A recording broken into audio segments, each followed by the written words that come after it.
cómo resumir lo que ya estaba pensado para un determinado tiempo, duración, en menos para que recibamos lo que el Señor quiere de nosotros, que es una vida santa. Primera de Pedro, capítulo 1, versículos 13 al 25. El pasado domingo ya se nos dio una introducción. Ya supimos que estas exhortaciones, hoy es una de ellas, estas exhortaciones no estaban dadas a una comunidad, a unas comunidades que vivían un mundo feliz, sino en medio de una sociedad con presiones, con persecución, con dificultades que añadir a las propias dificultades que como personas, como familias, seguramente también vivían en ese tiempo. Esto me anima y debe animarte a ti también, porque esto no es introducirnos, sumergirnos en el mundo de Yupi y decir todo va bien, todo feliz, todo es maravilloso. Y claro, así pues se pueden dar estas exhortaciones, ¿no? Calma, chicha, tranquilidad, y bueno, vamos a ver cómo la palabra del Señor nos eleva unos cuantos centímetros del suelo y vamos a hacer la casa. No. Hemos oído esta mañana la necesidad de remontar, de animarnos, de seguir adelante. Y lo primero que se señala en este texto, en este párrafo, es que te ciñas los lomos. Y yo voy a hacer caso a esto, porque hay que remangarse, hermanos, hay que ceñirse, hay que remangarse, hay que quitarse aquello que a mí me está dando calor, me está estorbando, porque, ¿sabéis? Aquí hay por lo menos 3 grados más que allí.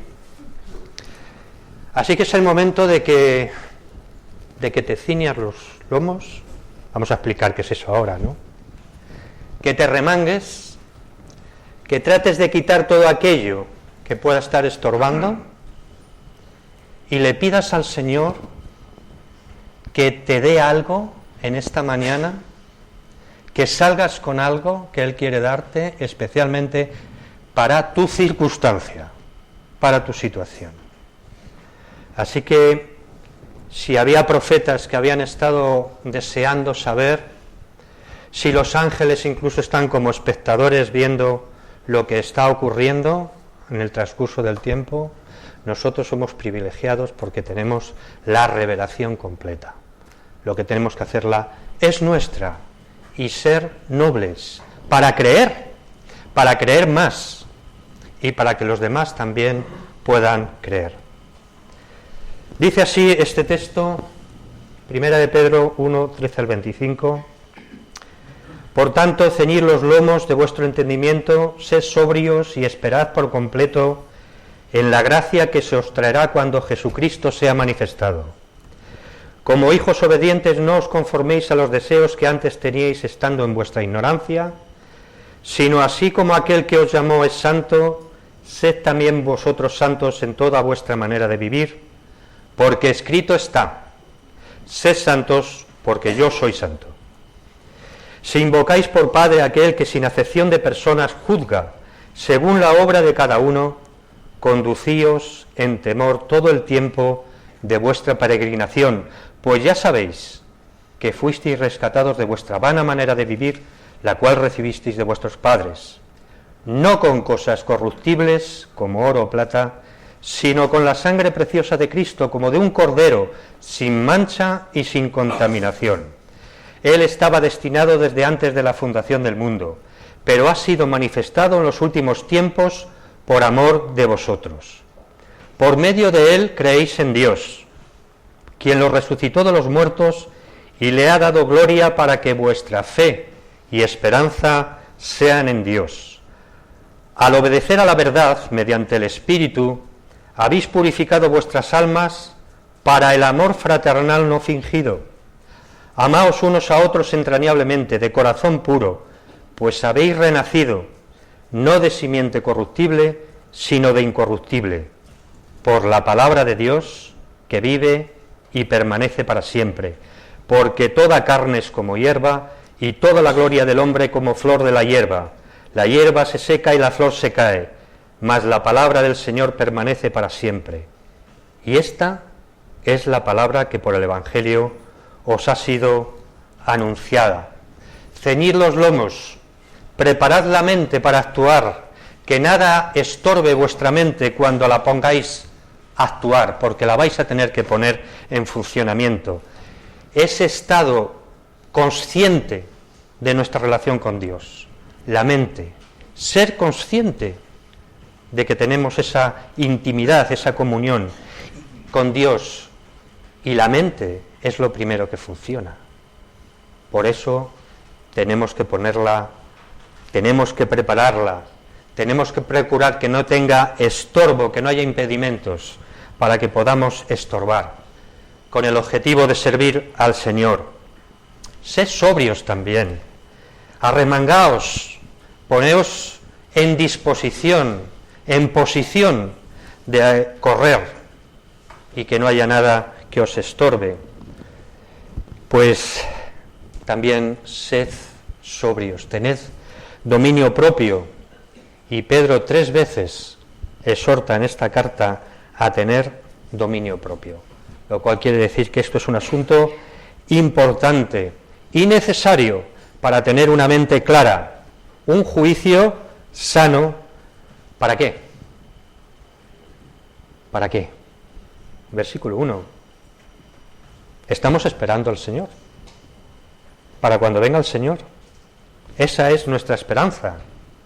Y ante esa esperanza y esa realidad que esperamos, una esperanza viva, como ya vimos el domingo pasado, hay que estar preparado. Y la esperanza es un asunto, un aspecto que mientras vayamos estudiando esta carta la vamos a ver aparecer en muchas ocasiones.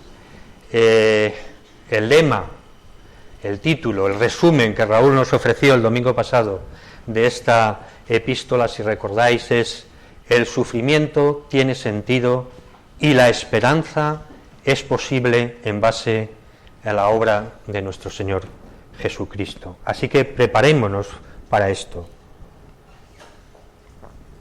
Sabiendo la situación de los receptores de la carta, Pedro está escribiéndoles, dándoles una palabra de ánimo, de fortaleza. Tal vez él ya pensaba que algunos habían decaído, o algunos estaban en riesgo por culpa, a causa de las dificultades, de la persecución, la esperanza estaba disminuyendo. Y él lo recuerda, él pone el énfasis en que todo eso redundará en la esperanza, en la realidad de la venida del Señor Jesús. Para que los creyentes estemos enfocados en la salvación que viene por la gracia, básico, fundamental, en la obra de la redención, la misericordia no merecida, la gracia. Se nos va a traer más gracia, una gracia absoluta, total, que manifestará por completo nuestra salvación cuando la venida del Señor Jesucristo se haga realidad. Una gracia que nos viene dada, que se nos da a través de la obra de Jesús y que nosotros recibimos cuando Él se manifieste a los creyentes. Mientras tanto, como dijo Pablo en 1 Corintios, la gracia, la esperanza, la fe, todas las virtudes, para que de tal manera nada nos falte, ningún don, mientras esperamos la manifestación de nuestro Señor Jesucristo. El Señor vendrá, Él tiene el tiempo fijado, nos va a hacer por completo la manifestación de nuestra salvación, que ahora no lo vemos por completo, estamos en ese camino, en ese peregrinar, pero es una obra de redención que es completa. Dios está satisfecho, es una obra completa, con su agenda, que no la sabemos, pero que puede ser en cualquier momento. De hecho, estamos más cerca de ese día, del día en que esto se escribió. Así que lo que hace Pedro es hacer exhortaciones, advertencias, también les confirma y les llama hijos obedientes, versículo 14, como hijos obedientes. Somos llamados hijos, hijos por adopción, hijos de Dios, pero Pedro incluye el concepto de obediencia. Hijos obedientes. Parece que una cosa va a la par que la otra, son las dos caras de una misma moneda. Si decimos que somos hijos de Dios, tenemos que procurar, tenemos que intentar, tenemos que saber que la obediencia va unida a esta filiación, a esta salvación. La obediencia, la santidad son las dos caras de la misma moneda. La santidad, el asunto fundamental, principal de este texto, de este párrafo, el llamamiento, la invitación a llevar una vida santa. No os conforméis a este mundo, sino transformaos por medio de la renovación de vuestro entendimiento. Lo hemos leído en esta mañana. ¿Para qué? ¿Para qué? Pues hay un para qué, para que comprobéis cuál es la buena voluntad de Dios, agradable y perfecta. No solamente saberlo. Saberlo implica compromiso, implica la resolución de obediencia. En medio de un mundo que va contra corriente, o mejor dicho, creo que tenemos que ir contra corriente. Parecemos una subcultura, de hecho, así se nos ya califica cada vez más. Cada vez más. Cada vez más. Y hasta científicos muy renombrados, que no sé si digo bien, Dawkins, ha invitado, en medio de una multitud entregada, no es, o yo creía que no era un demagogo, pero ha invitado a burlarse públicamente del cristianismo y de los cristianos. Bueno, esto es peligroso, ¿no? Porque hay gente que se le va la mano. Y no estamos hablando de la India, ni de Indonesia, ni de Arabia Saudí. Crece la dificultad para los cristianos, para los creyentes. Y personas que se les tiene en autoridad, en reconocimiento, es tenebroso ver a esta persona ante un auditorio de miles de personas. Todo está en YouTube, podéis verlo. Cómo invita, cómo hace burla de cosas como estas que tenemos aquí delante.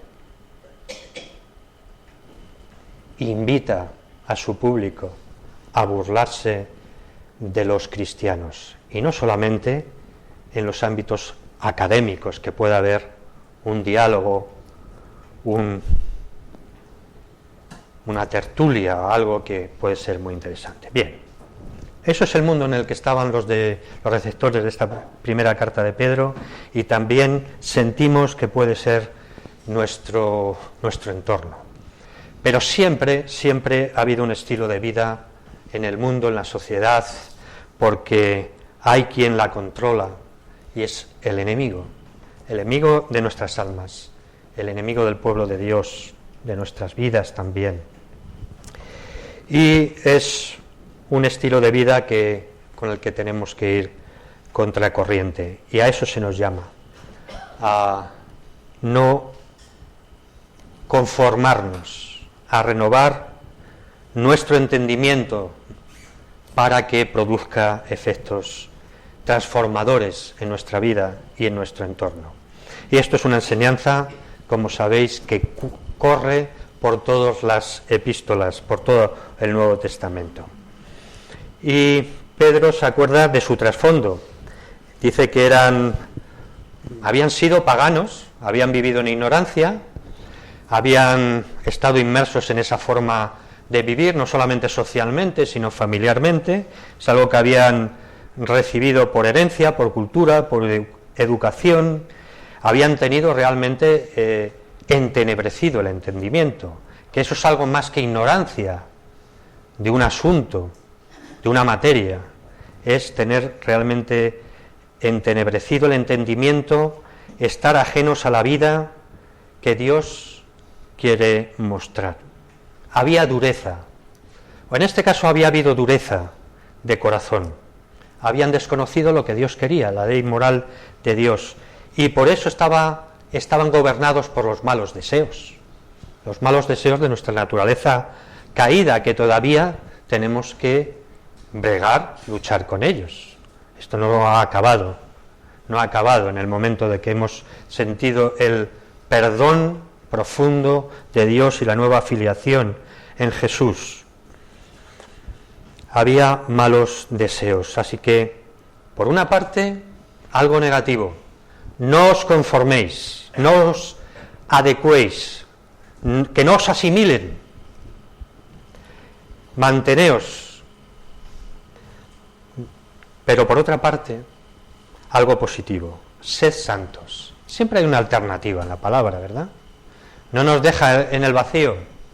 No solamente no se nos dice lo que no tenemos que hacer, lo que no agrada a Dios, sino lo que Dios quiere que hagas para tener una vida plena, en la que puedas sentir gozo, regozo en medio de las dificultades. Y eso es lo que aspiramos, a pesar de las situaciones que en algún momento son difíciles. En el versículo 15, otra exhortación: más bien, sino que Dios les ha llamado de las tinieblas a su luz maravillosa. No os conforméis. Alguien os ha llamado. Hay un llamamiento a una vida de santidad. Causa, efecto. Si has sentido la llamada del Señor, si la estás sintiendo, o si estás sintiendo en qué te está llamando al Señor y a qué, está dentro de los límites de la santidad, de una vida consagrada. Dios llama a su pueblo a que sea santo. No solamente es un llamamiento personal, sino que llama a su pueblo a través de toda la historia, que sea un pueblo que se distinga por virtudes, por características, pero una de ellas destaca, y es la santidad, porque Dios es santo. Él nos da la razón de pedirnos esto. Dios es santo, porque tanto en el Antiguo como en el Nuevo Testamento no se habla más de otra cosa que de este atributo de Dios: santidad, pureza absoluta. Un adjetivo que describe el estado y la acción del ser de Dios. Dios es sin pecado. El pecado no le influye, no le contamina. Es más, Dios en su santidad destruye al pecado. Es lo que le espera al pecado, finalmente, ser destruido.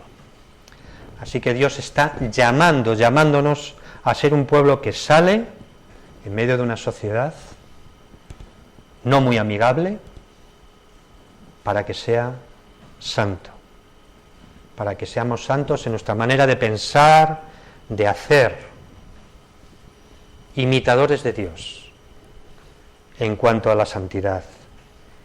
El Señor no nos pediría algo que no pudiera ser realidad en alguna medida.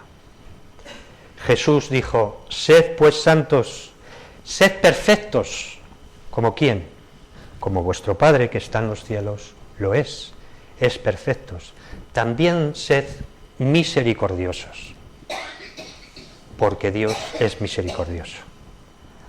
Así que Pedro se está esforzando en llevar esta palabra, esta exhortación de ánimo en medio de las dificultades. ¿Y qué utiliza Pedro para pedirles esto? ¿A qué recurre? ¿A qué recurre? Versículo 16, ¿estáis ahí? ¿No os he perdido? Escrito está. No os voy a decir nada que no sepáis, que sea completamente nuevo. Escrito está. Y recurre a las Escrituras como máxima autoridad. Pedro confirma con las Escrituras que lo que le está diciendo está dicho por Dios mismo. Y se va a Levítico. Levítico, un libro que alguna vez tenemos que estudiar. Porque tenemos que recibir, tenemos que enseñar todo el consejo de Dios. Y la Iglesia está comprometida en recibir desde Génesis hasta Apocalipsis. Pues Levítico es un libro que está lleno de la santidad de Dios. Está expresada y además está expresada en relación a su pueblo. La autoridad de la palabra. ¿Os acordáis de Jesús? Antes de salir a su ministerio público, 40 días en el desierto, en comunión con el Padre, y viene el maligno, viene Satanás. ¿Y qué fórmula utiliza Jesús para enfrentar sus tentaciones? Escrito está. Y luego expresa la cita. Pero Satanás también citó la palabra. La citó para mal, ¿verdad? Mal citada. Le salió mal.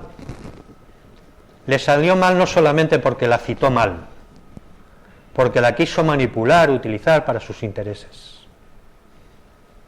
sino porque estaba Jesús, que usó la autoridad de las Escrituras, en las cuales había sido enseñado. Él, que es la palabra encarnada, utiliza las Escrituras para vencer la tentación del maligno. Gracias al Señor que Jesús sabía las Escrituras, porque si en este momento hubiera habido solamente un atisbo de debilidad, de no utilizar la palabra con autoridad, la autoridad que viene del Espíritu, que aclara, que enseña las verdades que en la palabra está revelada, creo que hoy no estaríamos aquí. Pero había un plan desde la eternidad. Entre ellos estaba esta confrontación, este enfrentamiento que se resolvió positivamente gracias a que Jesús sabía utilizar, sabía la palabra. Así que tenemos medios para luchar, medios de gracia. Tenemos la Escritura, tenemos la oración, tenemos el Espíritu. No somos incapaces de procurar obedecer al Señor, obedecer a su llamado de ser santos como Él es santo, porque Él no nos pediría algo de lo cual no hubiera facilitado los recursos, en medio de una situación complicada y difíciles. Yo seguro que os costaría en algún momento llamarme santo, posiblemente en familia todavía más, ¿no? Nos vemos imperfectos. Cuando nos conocemos un poco más, nos vemos más imperfectos. Pero no es para rechazarnos, porque Dios nos llama santos.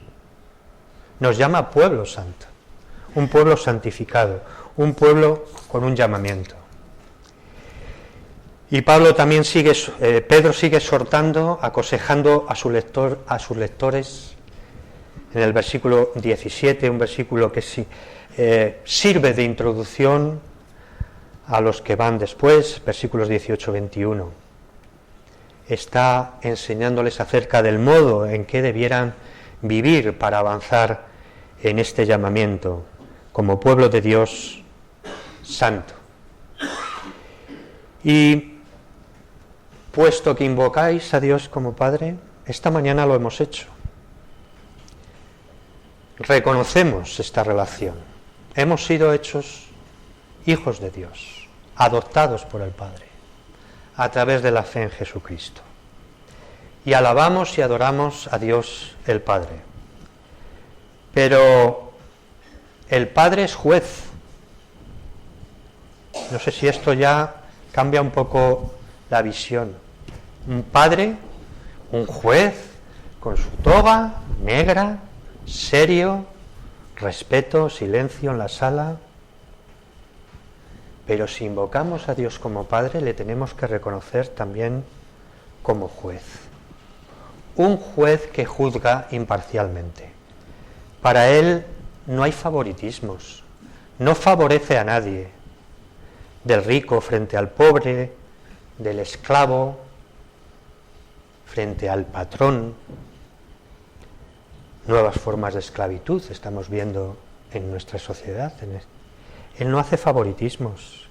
Incluso recordáis cuando Samuel el profeta va allí a reconocer los candidatos para rey de Israel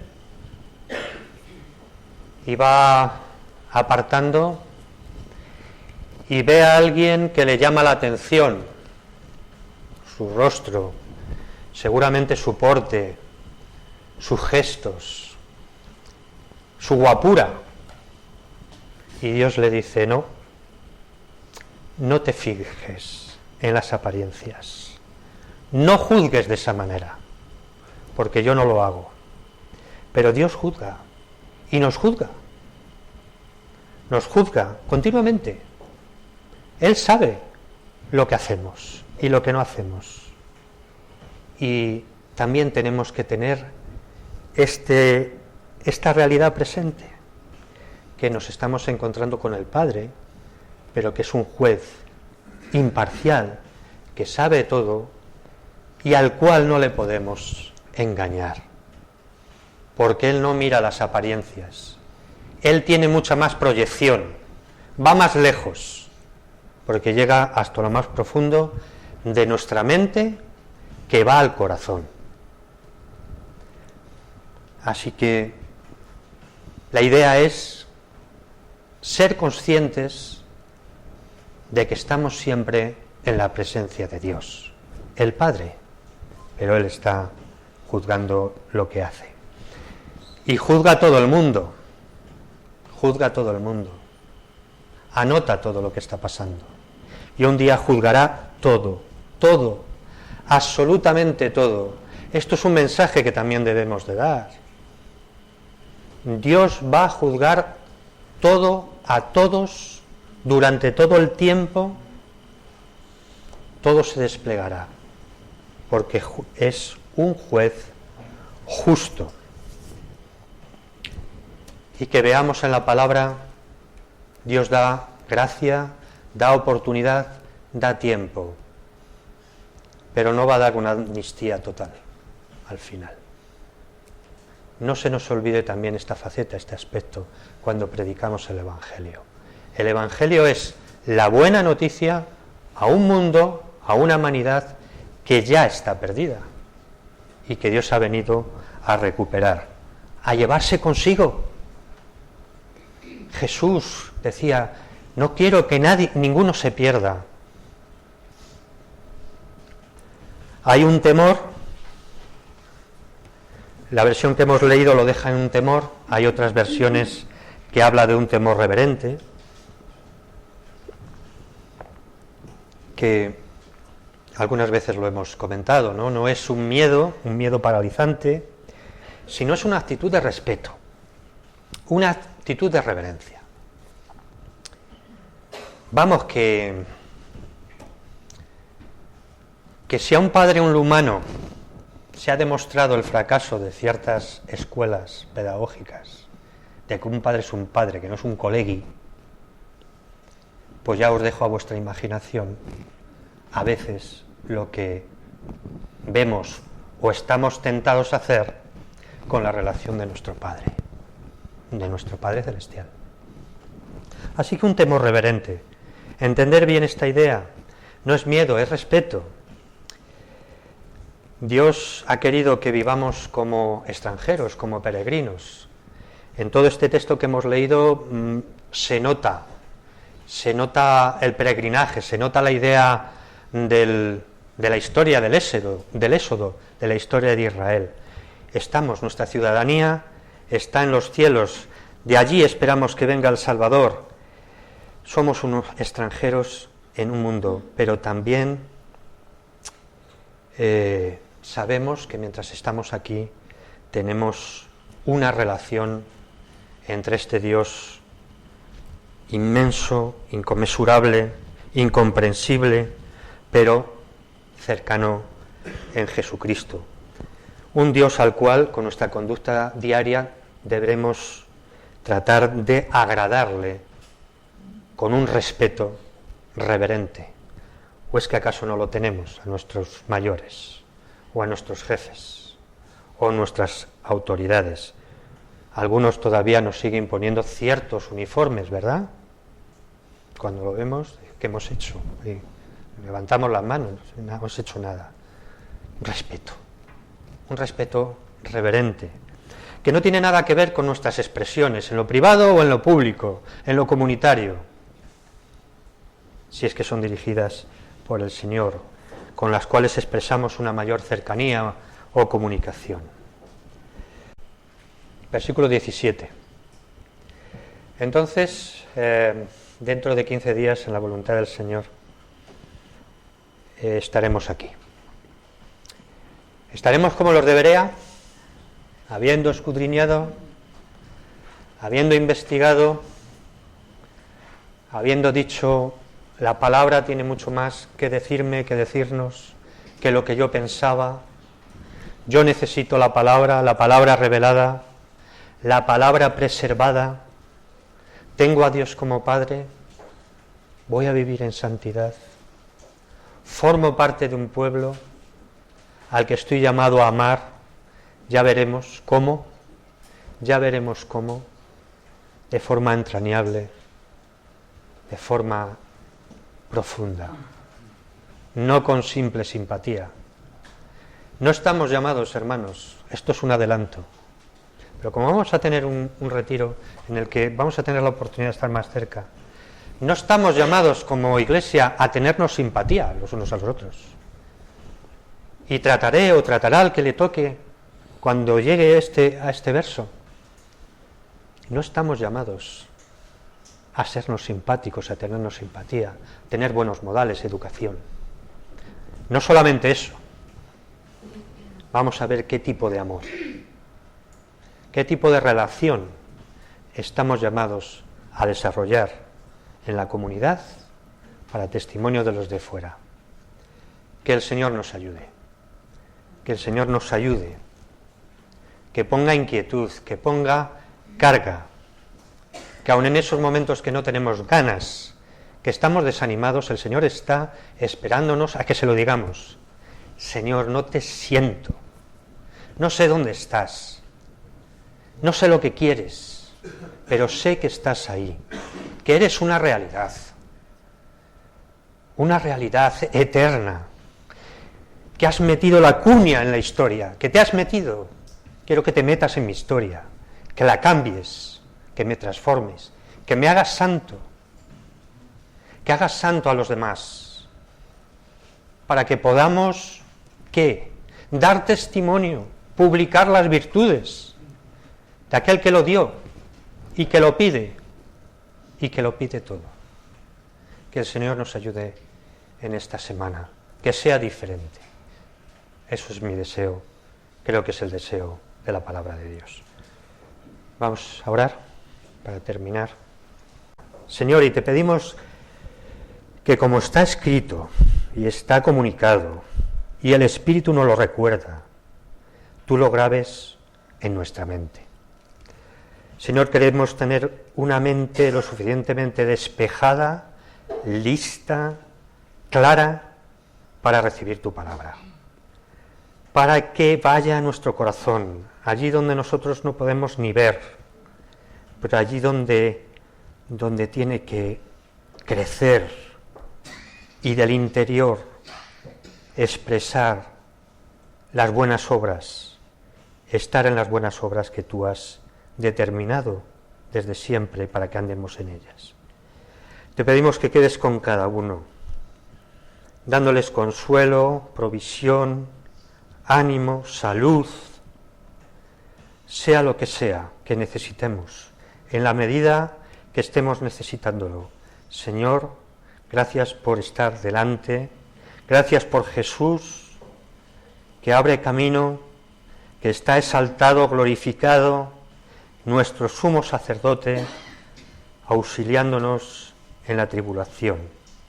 Señor, que también sintamos el gozo que será nuestra fuerza.